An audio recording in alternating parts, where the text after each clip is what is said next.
দেখো কি কোশ্চেনটি আছে, CH3MgX এর সাথে নিচের কোন যৌগটির বিক্রিয়ায় আইসোপ্রোপানল, এই যে প্রোপানল বলছে মানে কি অ্যালকোহল, আগে চিনতে হবে আইসোপ্রোপানল যৌগটা কি। আইসোপ্রোপানল যৌগটা মানে হচ্ছে 2 ডিগ্রি অ্যালকোহল। তাহলে এখানেই তোমার বেসিকটা ক্লিয়ার হয়ে গেল। আইসোপ্রোপানল মানে হচ্ছে কি 2 ডিগ্রি অ্যালকোহল। তাহলে CH3MgI এটাকে কি বলা হয়, CH3MgX। খেয়াল করো, CH3Mg সাথে যদি কোনো X মানে হ্যালোজেন অথবা I থাকে বোঝা যায়, তাহলে এটাকে বলা হবে গ্রিক নার্ড বিকারক। কি বিকারক বলা হবে?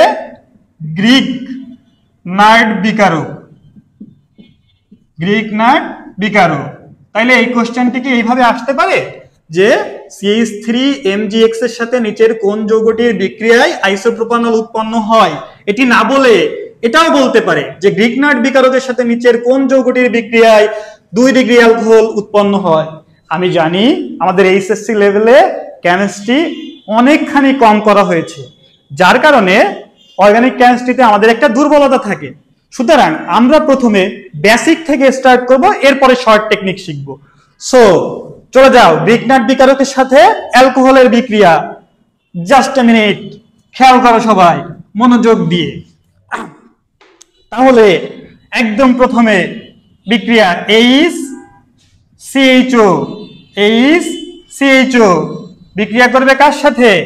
CH3MgI। আমি এই এক্সটাকে হ্যালোজেনকে I ধরে নিচ্ছি। তাহলে HCHO CH3MgI বিক্রিয়া করলে কি হবে খেয়াল করো, কার্বন, একটা কার্বন ছিল, একটা কার্বন বসাইছি, আরো একটা কার্বন আছে, সেই কার্বনের সাথে কি আছে? CH3 আছে। এই যে CH3 বসাইলাম, কার্বন বসাইছি। আচ্ছা, আর কি কি থাকে দেখো, আর থাকে এই সাইডে দুইটা H দিলাম বসায়, এই দুইটা H আমরা বসাই দিলাম। ওকে ফাইন, থাকলো কি OMGI। ও মাই গড না কিন্তু, OMGI হয়ে গেল। এখন এটাকে কি দ্বারা আদ্র বিশ্লেষণ করতে হয়? আমি যদি এটাকে আদ্র বিশ্লেষণ করি তাহলে কি আসতেছে? কার্বন, CH3, সবকিছুই ঠিকঠাক, শুধুমাত্র চেঞ্জটা কোথায় আসবে বলো? চেঞ্জটা আসবে হচ্ছে এই জায়গাটায় OH। কোথায় আসবে? OH। তাইলে দেখো এখানে CH3 মূলক কয়টা? একটা। তাহলে এটাকে কি বলা হয়? 1 ডিগ্রি অ্যালকোহল। তাহলে আমাকে কি 1 ডিগ্রি অ্যালকোহল চাইছে? চাইনি, আমার চাইছে কি 2 ডিগ্রি অ্যালকোহল। তাহলে একটু নরমালি চিন্তা করো, 2 ডিগ্রি অ্যালকোহলের জন্য আমার কি করা লাগবে? 2টা CH3 মূলক লাগবে। এর মানে কি এখানে যে H টা ছিল সেটাকে যদি আমি CH3 বানাই দিই তাহলে আমার মূলক কয়টা হয়ে গেল? 2টা। এখানে তাহলে কি হয়ে যাবে? CH3। বোঝা যাচ্ছে কিনা? তাহলে 2টা CH3, বাকি সব কিছু সেম। এইখানে কি হবে? CH3। কথা ক্লিয়ার না ভেজাল আছে? একদম ক্লিয়ার। এবার আসো, এখানে কি হলো তাহলে?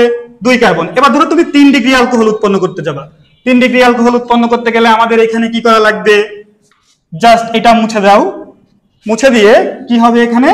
Ketone, CH3CO CH3 ketone. তাহলে আমার আরো 2টা কি হলো? এই 2টা আর এই একটা, টোটাল কয়টা হলো? 3টা। তাহলে আমি এখানে আরো একটা CH3 যুক্ত করে দিলাম। ক্লিয়ার। এরপরে এখানেও একটা CH3 যুক্ত করে দিলাম। ক্লিয়ার। তাহলে প্রত্যেকটা বিক্রিয়া ভাবে চেঞ্জ হলো। তাহলে 1 2 3 কার্বন আছে, মানে মেইন কার্বনের পাশে 3টা কার্বন আছে। তাহলে এটা কত ডিগ্রি অ্যালকোহল? 3 degree alcohol. তাহলে একদম ওভারঅল সবকিছু মুছে যদি আমার অ্যান্সার করা লাগে তাহলে কি অ্যান্সার করব? গ্রিক নার্ড বিকারকের সাথে নিচের কোন যৌগটির বিক্রিয়ায় আইসোপ্রোপানল উৎপন্ন হয়? সুতরাং CH3CHO। কারণ কি, ওই যে একটা কার্বন আর পাশে একটা, তাহলে কি আমার হয়ে গেল আর ওই CH3MgI আর একটা CH3। তাহলে এইটাই হচ্ছে অ্যান্সার।